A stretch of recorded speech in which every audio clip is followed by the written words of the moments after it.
Spike's New Brother, Chapter 5 Getting to Know You All. Ponyville Town in Equestria, home to many things. Everyone gets the point, we have read the first chapter anyway. Moreover, one dragon's life and one fatal night changed for the better, as well as for one human life. John was sleeping well in the spare of Twilight Velvet's summer home.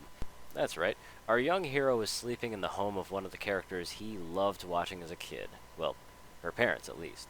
Celestia's golden sun had started to rise over Ponyville and Equestria. It illuminated everything it touched with its warmth and glow. The sunshine glowed through the window of the spare bedroom that John was in. The house was located deep within the evergreen woods. It was a place only a handful of ponies knew. Even Twilight didn't really know about her mom and dad's new summer home. John got up from his bed and then scratched the top of his head and went to the patio. It was an exquisite house, and it was all thanks to Celestia. She had given them the bits right after Twilight's coronation as a gift and a good gesture to the family. So Nightlight and Twilight Velvet used the bits to build a summer home deep within the evergreen woods, near a dazzling lake that Nightlight found that one time when he was exploring the evergreen forest. However, they didn't really have the bits to build a house at the time, but now that they did, they built it.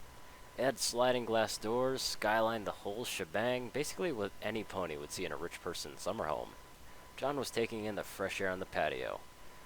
Oh, boy, that is some great fresh air. I slept great last night, and best of all, I got to take my first shower in 30 days. Life couldn't be better. I wonder if Spike is up yet. I'm sorry, dear, but he's still asleep. John snapped his head around to see Twilight Velvet walking up to him, levitating a plate of freshly squeezed orange juice, apple slices, and jelly toast. Here we go, my boy. I know it's not much, Twilight Velvet said with a smile. To tell you the truth, this house was built 3 days ago. We were going to surprise Twilight and have Spike's birthday party here, but... oh my, are you alright, John? Twilight Velvet looked at John a little funny. I mean, you couldn't really blame her. John had his tongue hanging out of his mouth wide open, and he was drooling so much it looked like a mini waterfall coming from his mouth. Not much, this is a feast for me. Just like that, in 10 seconds, he instantly drank the orange juice and scarfed down the apple slices and jelly toast. All Twilight Velvet could see was just a blur. My Equestria, you're acting like you haven't had food in days. And I've never seen any pony eat that fast. What did you expect, honey? In his world, he was living in the streets. He barely got by.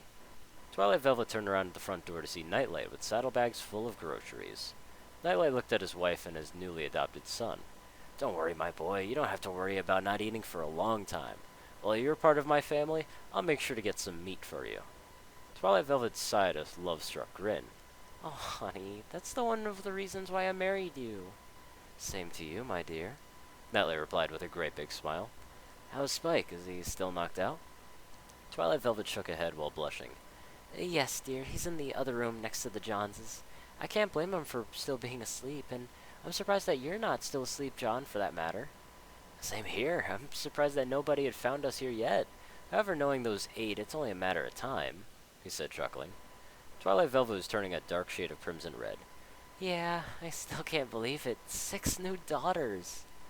John only looked at the 2 that were now nuzzling each other romantically. They were happy. In 1 week, by order of Spike's mother, Princess Celestia, Spike is going to marry the main 6 and Trixie. John only smiled.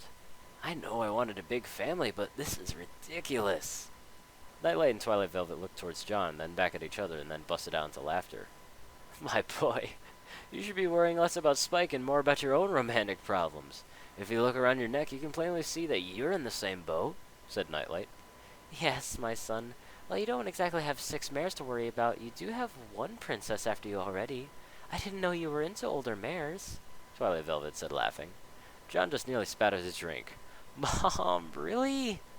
Nightlight and Twilight Velvet looked at John and once again looked at each other, both with huge smiles on their faces, and once again started embracing each other.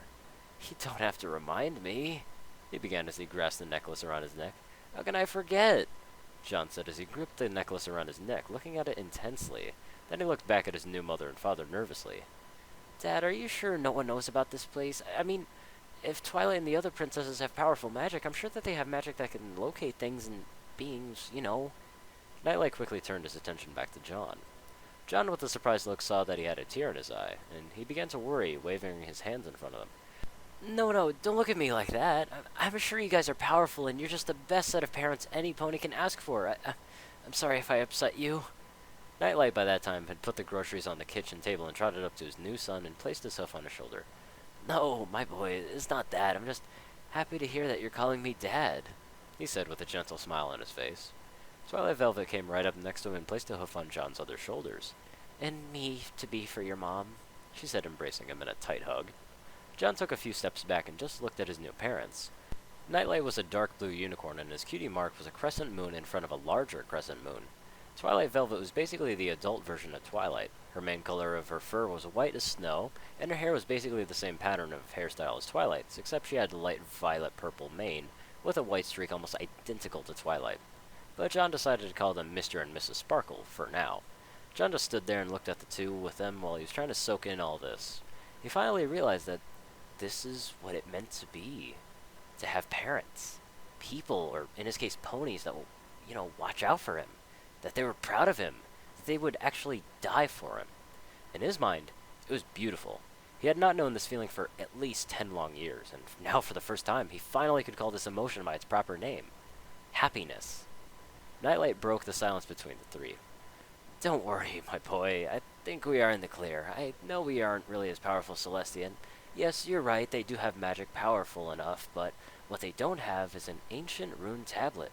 Every inch, every board, every nail, everything in this house was impugned with the power that the tablet which was given to my family by Starswold the Bearded. John was impressed. He never really heard about this. He didn't even know that ponies used rune tablets. Cool. How does he keep us hidden? John asked. Allow me, Twilight Velvet said with a smile, sticking her chest out with pride. Think of it like this. The tablet has a light coat of magic that bends the light on the entire area so that everything within the radius of the spell turns invisible, kind of like a chameleon blending into the environment. Next, the tablet can cloak every ounce of magical aura into such a low level that it's really untraceable. John only had one eyebrow cocked up and was apparently confused. Magic aura? What's that? Oh, yes, no magic in your world, sorry. I keep forgetting. Well, every living thing has the potential to use magic, and everything has a magical aura. Now, in order to find some pony, you need to lock onto its magical aura from them. But your magical aura gets to the point where it's so low, it's basically like, well, not really having magic at all. John only looked at her with shock and amazement, as well as a few chuckles. No wonder Twilight is such a bookworm like mother and daughter, he said under his breath. Unfortunately, Twilight Velvet heard that. Hey, what's wrong with having a good education? She then paused and gave him a small smirk. You're hilarious, son. John looked at her sheepishly, realizing that he shouldn't push his luck. I love you. However, Twilight Velvet only rolled her eyes. She knew that he wasn't trying to be smart and he was only playing, so she thought back to last night. Oh, you love me? What about your fiancé? Twilight Velvet teased. John froze in place, but quickly countered.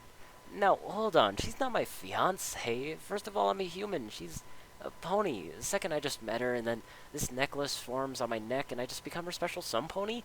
I had no idea about the old royal custom. And 3, she's a princess. Don't get me wrong. She's beautiful, and any stallion would be honored to be her special sun pony, but me?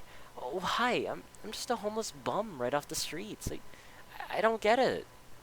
Nightlight had trotted up to his wife, and she looked at him. They were both upset, and they had forgotten that he lost his family and was homeless.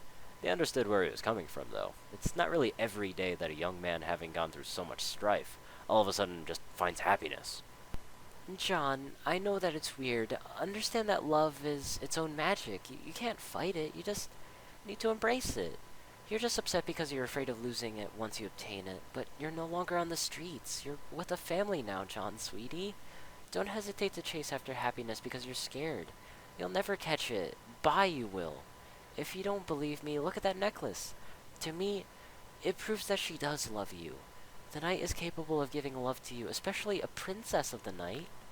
John looked at his mother, then at the necklace. You don't have to remind me, I was there. 10 hours earlier. Wow, that's a surprising way for Spike to go. Man, in just a week, he was going to marry 6 of the most beautiful noble ponies in Equestria, and let's not forget the great and powerful Trixie, of course, replied John, still laughing and holding his sides. Spike fainted from his mother's most shocking news, and in just a week, he was going to be a prince of Equestria, and ruling right beside his mother and his aunt.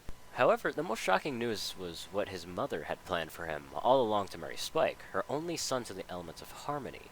When Spike heard this, he just thought of only a few things to do. Run fast, and don't look back, but, well, he tried that, and so what did he do? His mind explodes. He had only one thought, though. Oh my bat, you gotta be kidding me! And then he tops over and passes out. Meanwhile, his self-proclaimed new brother just looks on as Spike's family and soon-to-be wives gathered around him, trying to coax the young dragon back to consciousness. Each one trying to figure out how to wake Spike up, and John noticed this and just walked up to everybody clapping his hands to get the attention. Calm down. I now know that you understand that you're about to be his wives soon, but just, give him some air, John began. Rainbow Dash, get me a wet rag, and Applejack, you and Shining Armor look for a stretcher because this dragon is not waking up anytime soon. We better get back to the Golden Oaks Library. Fluttershy, Pinkie Pie, Rarity, Trixie, Mr. and Mrs. Sparkle, and Twilight, I think you should head home. It's nothing too serious, you just passed out from too much information. He'll be okay in the morning, I promise you that. John turned around to address the princesses so he can explain like he promised on how he knew them, but John felt this strange feeling of being watched. Oh boy, they're probably gonna give me strange looks. I mean, Spike and Twilight are the only ones that have seen a human before. I'm pretty sure Twilight told them about my kind, but they probably never expected one in their home world. Surely enough, as John turned around, Twilight, Rainbow Dash, Pinkie Pie, Rarity, Fluttershy, Applejack, Mr. and Mrs. Sparkle had all given him the most shocked look they had ever produced in their life, except for the time at the party, really. But John just chuckled nervously, rubbing the back of his head, with his hand leaning back and forth, not thinking this through. He just ordered these young ponies like he was their best friend they've known for many years, except John was a human and an alien from another world. He didn't really know what to do, but John decided to at least explain to every pony how he knew them, the whole enchilada. John took in a deep breath and exhaled, and he was about to address every pony. But then... Wow, you're a human? Rainbow Dash began. So that's what Twilight transformed into when she got her crown back. I bet I look awesome as a human. No, wait. For a human with wings to come out of her back, I would be 1,000% cooler. But you're not so bad yourself. What's your name? She floated over to him, grabbed his hand, and shockingly pulled him into a hug. John was taken back, then broke away from the embrace and then chuckled. Wow, where did that come from? I'm just saying that this has got to be like a special event for you to hug me. I mean, I know you have your swagger to protect you if you ever get into the Wonder Bowls, by the way. Actually, have you been accepted there? I mean, you are the element of loyalty. If it were me, you would have been in there in an instant. Now it was Rainbow Dash's turn to be taken back. How did you... What the... Whoa. Stop right there. How did you know all of this? I guess it's not just me you know a lot about. I mean, usually Twilight figures this stuff out first, but I imagine you know a lot more than you should know. Heck, you might even know everything about us, because only a few know about my swag and, why I protect it. Gee, was John's only reply as he backed up a little bit. He made the biggest mistake no one should really make when on an alien world. Never give out too much information about what you know. That G proves my point, replied Rainbow Dash, puffing her chest out in victory. Oh my, is that true that you know all about us? Why, can you read minds? Asked a soft-hearted voice. John turned to see that it was no one other than Fluttershy, hiding behind part of her mane. Oh, hold on there, Sugar Cube. Now, I pretty much don't know this young man or where he came from, but I'm guessing you're a guy. However, I don't really think he's to be causing any trouble. Are ya? Asked Applejack. John turns towards her now, a little overwhelmed by all the questions. Yes, I'm a male of my species, and to answer that other question, no, I can't read minds. Rarity trotted up to him, her purple color mane bouncing. Then, darling, how do you know about all of us? Where did you come from? Also, how do you know my Spike? Was John's only reply, when a sudden fear entered into his soul. Pinkie Pie, if she starts asking me questions, my mind can explode, and it will explode! Before that happened, he quickly turned into the direction of the pink party pony, trying to cut off her at the pass, before she started talking. If that happened, he would never be able to shut her up. And John knew all too well about her hyperactivity, and once she starts talking, she doesn't really stop. Pinkie Pie, now listen, I know you have a lot of questions, and I mean a lot, but please, try to let me get a word in. No need, replied the pink pony with a smile. I already know. Your name is John, no family or friends, you're homeless, you came from the world of humans that Twilight once went to get her crown back to. You seem to be a genuinely nice guy, and my guess is that you've been that way kind of like all your life. All John could do was just stand there with his mouth and jaw dropping, and at that moment he knew how the main six, Celestia, Luna, and Spike were feeling when he did this to them. Then he just remembered that Pinkie Pie's ability to basically guess what the hay was going on out of nowhere was there. He then smiled. I forgot you can do that. Guessing everything that happened to people out of nowhere. Sorry to go ahead. Oh, don't forget to breathe, okay? Pink Pony's eyes widened, and then she started bouncing around him. No one had really ever done what she did before. She was excited that someone was really doing the same thing. Wow, gee, okay. Well, the thing I know is that you came through the portal and Spike was about to go through, like, it pretty much because you wanted to come here and, like, for some reason you call yourself Spike's brother and that's pretty much it, replied Pinkie Pie, who was just staring at John with a smile. John at that point thought to himself, well, no time like the present. Better tell them. Every pony, can I have your attention, please? It's important. Every pony turned their attention towards John, especially Princess Luna, Celestia, and Twilight. They really wanted to know more about this young man. Well, as you know, I am from Earth, aka the human world. I'm 13 years old, been living on the streets in my human world for 10 years to be exact, and pretty much a good guy. I do odd jobs just to get by, and these clothes are the only clothes I own. I help anyone when I can, no matter what the situation is, and if I can help people or anything, I'll do it. However, enough about me. Here's what you want to know. Now, before I tell you this, promise me you're not going to freak out. Every pony looked at John, very unsure of what he was about to say, but for some strange reason, they all decided to believe in him. Every pony shook their head in agreement. Here goes. Okay. In my world, you guys are nothing but fictional characters on TV, mostly a kid show, and everything you've done now has been watched by other people from young and old. So when you guys in Twilight have beat Nightmare Moon and found out you were the elements of harmony, heck, even watching you guys beat Discord, finding out Pinky's sister had a pet rock, and I could go on for hours. Now, every pony expected a story that they would find hard to believe, but every pony in that room at that moment felt like they had the taste knocked out of them. Most of all, Celestia and Luna, they were shocked. Celestia slowly walked up to John to look at him with a serious, just yet concerned tone. You mean to tell me that all our lives have been some sort of entertainment for children? For how long in your world? Luna decided to get on with the questioning.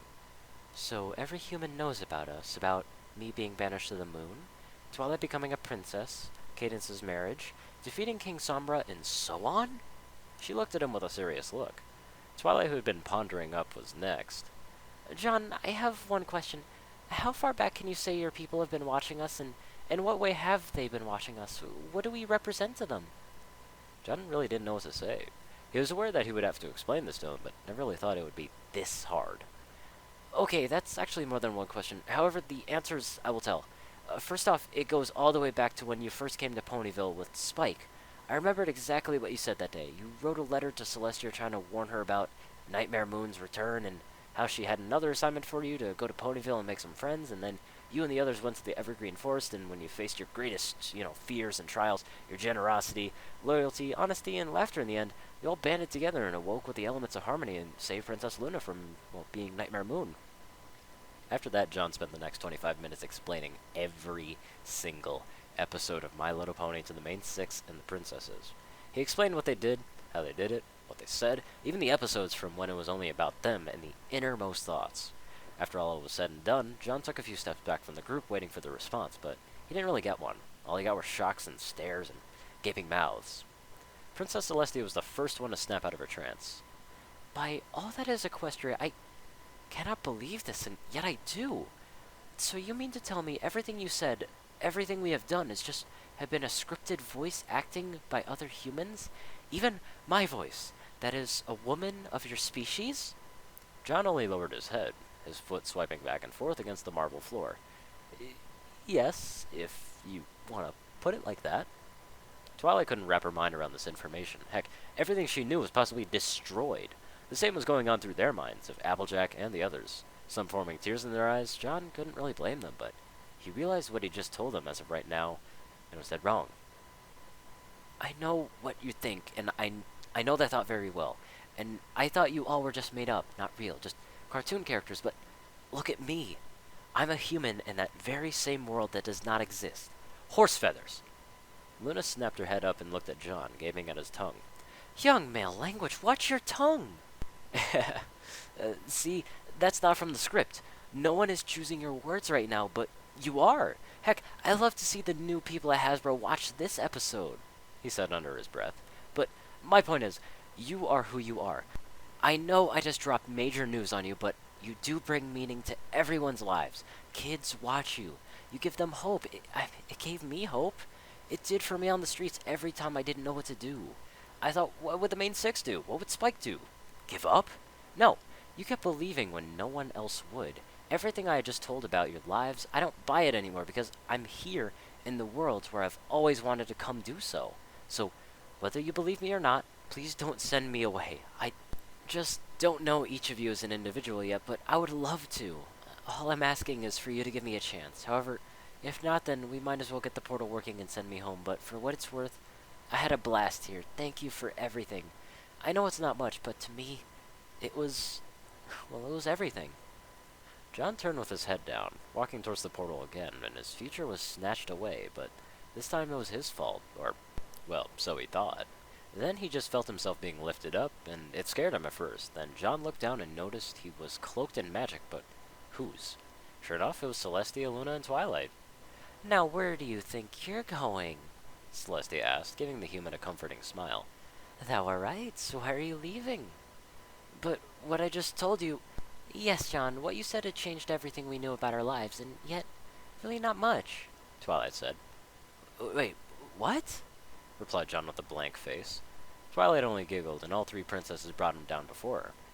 Yes, it is a little weird hearing all this, but exciting to think that our everyday adventures reach out to so many of your kind. Even adults, and you said it was only for kids. This time John was blushing. He didn't know what to say. Yeah, there's a lot of guys and gals, young and old, that watch it too. Also, you guys have a lot of fans. Twilight cocked her head a little, confused yet excited. Fans? Really? Do they write many stories about us? Do you know from their point of view? John smiled with excitement and anticipation. Oh, you don't know the half of it, sister. Each one of you got their own story and fan base. Oh, yes! How many do I have? Am I number one? Rainbow Dash squealed excitedly. Rainbow Dash, will you cut that out? It doesn't matter who's number one. The fact is that we inspire his people, and we encourage another culture, another civilization, another world. Even there's a winning in my book. Let them watch. I'll show them what it means to be honest and hard-working. Applejack looked at John and trotted over to him. She placed a hoof on his shoulder. Just between you and me, I'm number one, right? John's eyes popped wide open in shock. Applejack, are you serious, girl? Applejack only busted out laughing. Take it easy. Of course, I'm just playing. No need to get your mane in a knot. Then Fluttershy hovered over to him and gave him a hug. Listen, I'm very happy knowing that my small actions have been giving joy to, many young children and other beings. It makes me the happiest pony ever, and I thought I wasn't doing much, to tell you the truth, but thank you for your words. Finding out that I affect so many people, human or ponies, whatever it may be, I'm just the happiest I can be, and it's all thanks to you. So please, don't leave. You just got here. Didn't you want to live here? Rarity sat down beside John, placing her hoof on his shoulder, and smiled. She's right, darling. At first it was a little weird, finding this out, but knowing that we affect so many people's lives and know that we help them make their lives a little easier makes it worthwhile. Bringing peace and happiness to all, showing them what the power of friendship can really do. John had a small tear in his eye, and he wiped it away. Thanks, Rarity, and you too, Fluttershy. So, Rarity, want to know if you are first? Rarity only looked at him with a straight face and then smiled. No, thank you, darling. It doesn't matter. John was shocked. He knew Rarity by watching the show that she loved attention, and so how is it that she didn't want the attention of being number one? You're kidding. I mean, you may be the element of generosity, but you love attention. Rarity blushed and puffed up her cheeks. She was a little bit frustrated. Well, that may be so, but I do have one thing that makes me happy about all of this, more than anything, and that is my dream to have come true. Beings from another world would know about my fabulous dresses, so I am pretty much famous in another world. How many ponies can say that? No matter what, I have already won. Not to mention I'm about to marry the love of my life, so what happens to be a prince? So I am more than good. Should have known, John said, while facepalming himself and chuckling as he did. The others just rolled their eyes in agreement.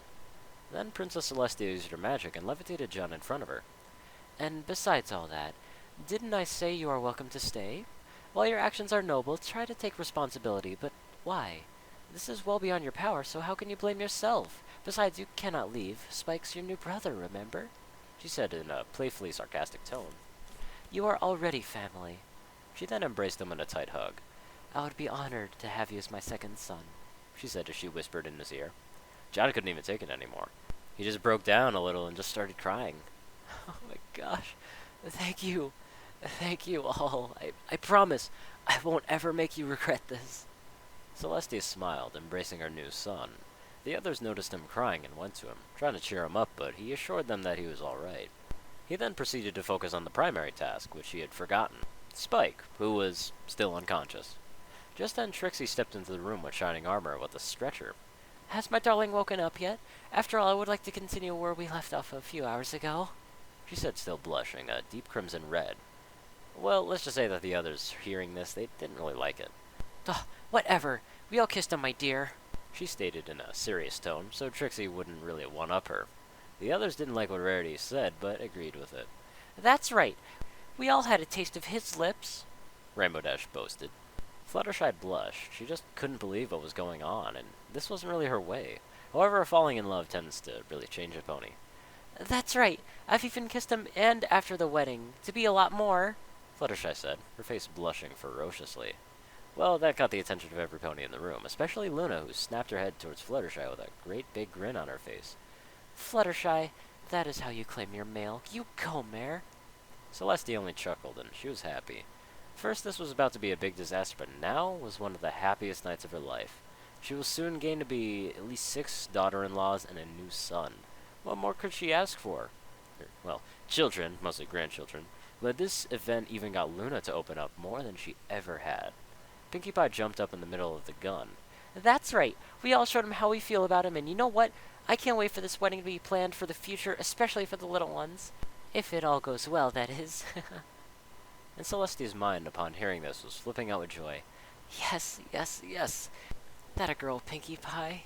Keep the mood going, and pretty soon I'll have all of you as my own daughter-in-laws and have some energetic grandchildren. John in Shining Armor noticed Celestia spacing out for a while, and John wavered his hand in front of her. And Shining Armor just waved his hoof when it didn't work, and they both just looked at each other. "She's gone! Lights on, but nobody's home!" they both said in unison. Trixie was shocked. She didn't really know that her new arrivals had an early jump on her. She racked her brain trying to figure out how to top it, and then she had an evil, sinister grin. John noticed this and tried to get the attention of Shining Armor and his parents, who'd been watching the whole time and listening proudly.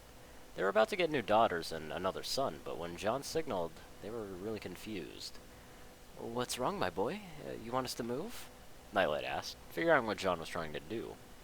Yes, my son, what's wrong? You don't really look so well, Twilight Velvet added, worried about her son. "Trust him, Mom and Dad. You might want to get back. Something tells me that there's about to be a whole bunch of romantic messes about to go down." As soon as Shining Armor said that, the couple realized that, well, he was right. Oh my, Twilight Velvet gasped. "All of this is gonna be funny. I just know it. Hey, maybe we'll find out what Spike did to Trixie at the lake." Nightlight grinned and waited for the juicy secrets to come out. Trixie's left ear shot up. Hearing Nightlight to be her soon-to-be dad, she turned to him with the evil smile. More than you know. In fact, your son is quite the romantic. I did tell them that I did have a crush on him, but he had just the skills. You will not believe it. Now this new information had all the ponies and John turning their head towards the unconscious dragon, then back to Trixie. Whew, they really wanted to hear this, especially Twilight.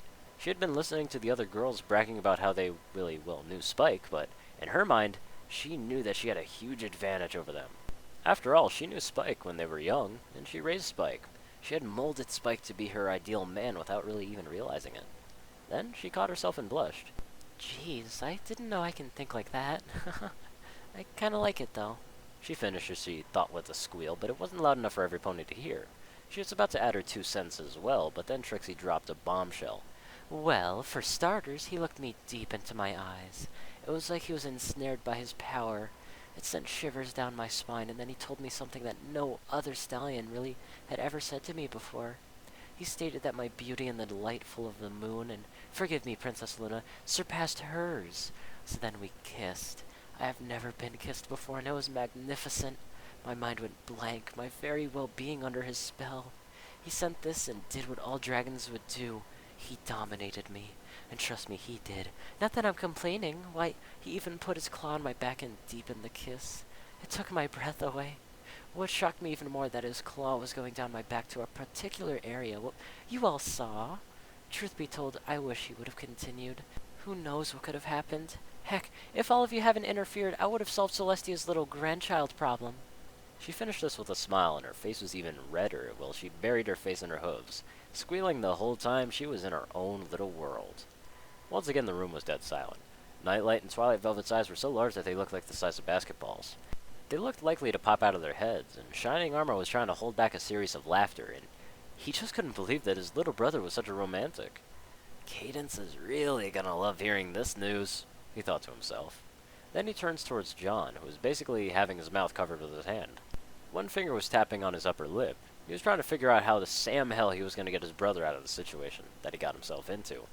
John turned to Shining Armor, who looked at John with a huge smile on his face, which turned into a devilish grin. Sorry, my new brother, but I gotta tell my wife about this immediately. She's gonna have a cow with this. So, bye. I'll leave you with Spike and Mom and Dad. Shining Armor then whispered in John's ear.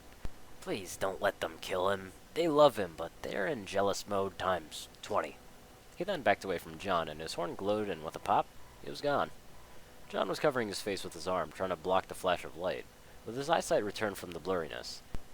You gotta be kidding me. Really, how could a brother do something like that? He mumbled under his breath. Then he turned around to face the girls, and what he saw was the most terrifying thing he had ever seen. Oh no, oh my god. I have to hide him at least till morning. Oh my this ain't good, this ain't good. This was an understatement to say the least. From what John saw, he was scared. Before him was 6 of the most powerful ponies in Equestria, each an element of harmony. Each one thought they had a great advantage in winning the dragon of their hearts so easily. Then one pony comes along and gains a humongous advantage in the way she described everything. You would have thought Trixie was already married to Spike. Let's just say that the jealousy meter kicked into overdrive. Each one of their faces was covered in darkness. You couldn't really see their eyes, mouth, anything. Especially Spike's mother, aka Celestia, went back to being a frozen statue, and this time, Luna joined with her. Everything that they knew about their little Spike was thrown out the window and burned in reality. This time, Celestia quickly snapped out of it, however, John wished she didn't. John could sense it. Spike was going to need help surviving the biggest love crisis of his young, scaly life. That's it. I've heard more than enough and waited long enough, replied Celestia in an ominous tone. A tone that, well, you know, that they're only doing what's best for you, but they think more about themselves kind of tone. You got what I mean. John turned to Celestia, and he didn't really like the news he was about to hear. Spike is not going to marry them in 7 days, no. He will marry them in 3. That's right, shouted the main 6. Trixie was shocked, but then again, Wait, she thought. Here, she said in agreement. John was extremely scared. Oh my, oh, they got nuts. Oh, they got nuts. Time to go, bro. This way, hurry. My sister's in full mother mode now, and the others have gone on full wife mode. John turned to see Spike no longer on the floor, but on the back of Luna. She snapped out of her shock and realized the situation that her nephew was in. He would get torn apart before the wedding even took place because of their jealousy. Hurry to my chambers. I will cast a barrier spell that will keep my sister and those 7 out until morning, or until they come back to their senses. Are you coming or what? John just looked at her in confusion, but then shook it off. Hey, my kind of mare's in this case. Strong, wise, and beautiful. Let's go. Luna was caught off guard by this. No stallion had ever told her that she was beautiful, yet here was this young human telling her everything she wanted to hear from a male. Suddenly she felt a pulsating surge of power. She trembled over, and Luna swore she heard wedding bells and hearts that were circling around John's head. Luna was at a loss, and Luna's brain only came to one conclusion. Oh no, don't tell me he cannot be, can he? Is he my destined mate? Our kind only having this reaction when their destined one is with them. There's no other way to explain it. Oh, by Equestria, it's true. She couldn't believe it, but she had no time to reminisce or tell John how she felt. She went from a strong princess of the night to completely falling in love with him. At that moment, she wanted to spend time with him, get to know him, forcibly do the same thing the other girls had on their mind. Marriage. However, like I said, she didn't really have any time. John snapped his fingers in front of her face. Yo, Luna? Yo, Luna, are you there? Let's go. Whatever's on your mind, we can talk about it later. Right now, we have a boatload of girls that is about to rip my brother apart. Let's get while this is getting good now. Luna was snapped back into reality, and she blushed a deep crimson red. She loved how he took charge, and no one had really talked to her like that, and she can automatically tell that he was strong, mentally like a king who was about to go into battle, but she thought that would be for another time. Oh, yes. Sorry, lost my train of thought. Let's go now. Cool, shotgun! Luna was confused. Shotgun? Just then, John picked up Spike and placed him over his shoulders as if he was a soldier carrying another wounded soldier. He then jumped onto the back of Luna, basically riding her, well, like a horse. When John was trying to get on Luna's back, he grabbed hold of her necklace, trying to use to pull himself on her back, but then he just pulled it off as he did. A copy of the necklace formed around his neck. John noticed this and thought nothing of it, and after all, he didn't really know about the marriage customs of ancient royalty. However, Celestia as well as Luna noticed this, and Celestia's jaws just dropped. Luna? Is he wearing what I think he's wearing? Did that just actually happen? Luna didn't know whether to think or tell her sister what she thought about. All she could think was marriage, marriage, and more marriage. This young man is my special sun pony. I can't believe it. After all these centuries, I finally found mine. Luna said as she had the most funniest scene of all time. Her wing shot up straight, and she giggled like a little filly. However, Luna just said that loud enough for John to hear. What the bap are you talking about? Jeez, it's not like I'm some royal custom that when you take a necklace from a single mare, you're... Then it just dawned him. Oh, my bad. Don't tell me that this is going to go on your back as well, he said with a rather deep gulp. He then turned towards Celestia and Luna, who at this point were almost as red as the sun. She then nodded and turned towards her sister. Celestia was dumbfounded once again. You know, every pony had lost count of how dumbfounded he or she can be in one night. John had picked up Spike and put him on his back. Then he put his hands in front of him, trying to position himself to try and give him a clearer shot of the open wall and the nearest exit. For John had a strange feeling, and he knew where this was going, and he knew how Spike was feeling. Big time. Celestia, however, noticed this as well and cut him off with her magic instantly, fixing the wall as if damage had really never been done. Plus, now there was a 20-inch thick door in his way. My. Who would have such a thought about turn of events like this? First, I was about to lose my only son, then you came and saved him. As soon as I'm about to get 7 new daughters, Celestia began, having once again with that playful yet sinister smile. John was now ready to bolt. Moreover, now, after centuries, my little sister's finally found her special sun pony. And he turns out to be from another world. It seems like I have 2 weddings to plan for. One for Spike, and one for you, my little sister. Marriage? John chuckled nervously. Newsflash, sister, I'm only 13. Celestia only shook her head. John, old royal code has no age limit. Luna was fidgeting with her hooves, and she couldn't stop thinking about one word. Marriage. I'm finally gonna get married. I'm so happy, Luna added, while her face was in pure bliss. Now, Twilight and her friends had watched this all unfold, and at that moment they had forgotten their jealousy. Well, not really, but they didn't really care as they raced towards Luna, congratulating her. Celestia got their attention. Girls, one thing at a time. First we have the planning. Apparently I overstepped my bounds, and it seems it will be a week before he can marry after all. All 7 mares looked disappointed. Celestia, however, was oozing happiness from every single fiber of her being. She glowed as if she was the sun herself. Now, girls, we will all talk about the arrangements later. After all, I have a second marriage to plan for, right, Luna? Though I guess it's too soon to ask for nieces and nephews. Luna then turned to Celestia. To her surprise, Luna nodded in approval. Actually, the thought has been on my mind once or twice. I would like to be a mother someday. This night just keeps getting better and better by the second, Celestia replied with a smile. At that point, John has heard enough. That's it. We're gone. Talk to us when you get some sense back into your heads. Bye. John, with Spike on his shoulders, broke for the door, which he got no problem with every pony off guard. But the only issue that he now had was trying to evade 7 mares and 1 princess of the night.